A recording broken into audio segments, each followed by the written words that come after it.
beautiful people, welcome back to my channel. It is so good to see you. Unfortunately, I do not have a song for you guys this week. It's just been a little bit of a difficult week between studying for my exams in November and the application process and everything going on with Corona and politics and presidential debates. It's been a hard one. But I still wanted to check in with you guys, have a little bit of a chat. And I figured that in this kind of dark week, I might just update you guys on the things that have been bringing me joy. So here are 3 things that have been bringing me joy. The first one is yoga. If you know anything about me and or my family, you know that we have horrible backs and knees. It is genetic, it runs in the family, and it starts when you're about 14. So just imagine little 14-year-old me waking up one day and my back was hurting. Was not fun. And it's something that I've dealt with. I just turned 19, so I've dealt with it for the past 5 years, trying to find, solutions. And I was watching a TED Ed video that I will link in the description below that was talking about the benefits of yoga. And some of the benefits are that it's good for your knees, it's good for your back, and it's good for your heart. And as someone with bad back, bad knees, and a weird heart, I figured I'll give it a try.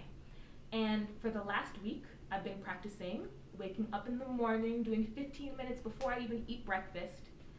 And for the last few days, I've been waking up without any back pain or any knee pain, and it's been a big deal for me.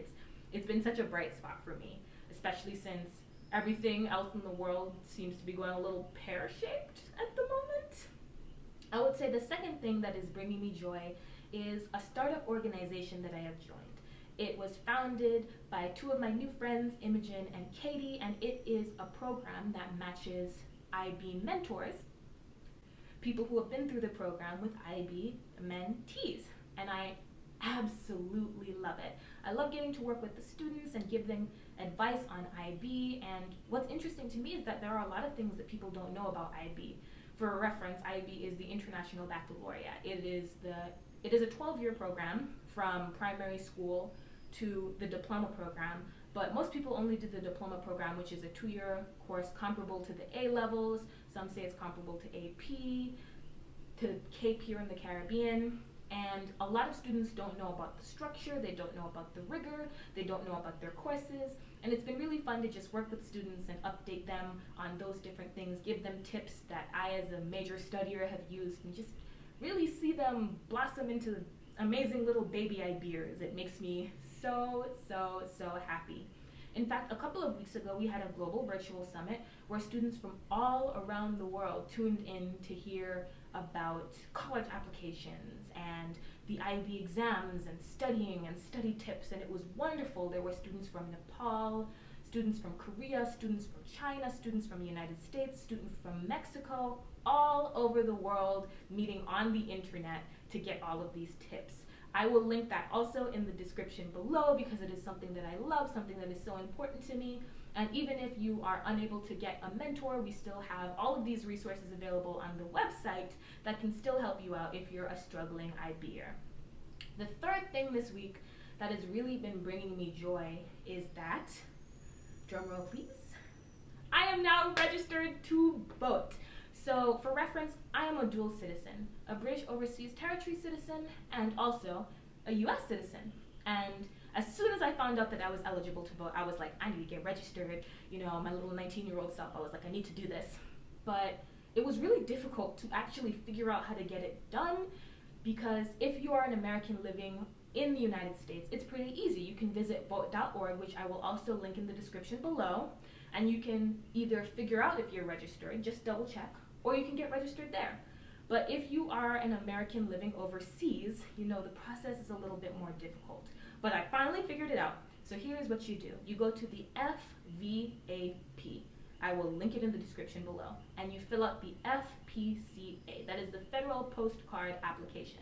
And that is how Americans living abroad can vote. Now, mind you, there are 4 million Americans living abroad who are eligible to vote, and the vast majority of them don't. That is 1 in 100 Americans. That is a lot of people. And here in the British Virgin Islands, we have a lot of dual citizens. A lot of people who were either born in St. Thomas or they were born in Puerto Rico, and they also have American citizenship. They've resided in the United States for a little while. That part's important, so you'll know what state you register in, and they're eligible to vote. And many people don't know. I was unsure if I would be eligible to vote being here in the British Virgin Islands, but I am, and I got registered. And if you think that you are also eligible, if you're an overseas American and you've lived in the United States, double check with the FVAP filling out the FPCA federal postcard application. Hello, it's editor Kathleen. You can tell because I have on my editing headphones. There is one thing that I forgot to note that is extremely important that I just caught in post-production when I was editing, and that is that in a lot of states, they will not have to mail you your ballot. They can email you your ballot, you print it off, and you send it. That's what they did with my ballot, and I registered in the state of Georgia. They will email it to you, you can fill it in, and you can just mail it off. I know that is difficult for a lot of people in the British Virgin Islands when it comes to mail. All you have to do is send it back. They will email it to you. Because this is a really, really, really important election. Now, legally, I can't tell you who to vote for, but I think you know. And that's something that's really been bringing me joy, just checking with all my friends, seeing if they're registered to vote, keeping up with politics, trying to figure out about different policies, learning how to read the ballot because that's more difficult than I thought it would be.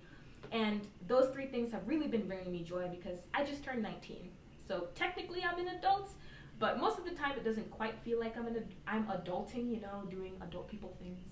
And those three things really made me feel a little bit more like a grown-up as a 19-year-old. So those are three things that have brought me joy. I hope you enjoyed the video, and I can't wait to see you back next week with a new song. Bye!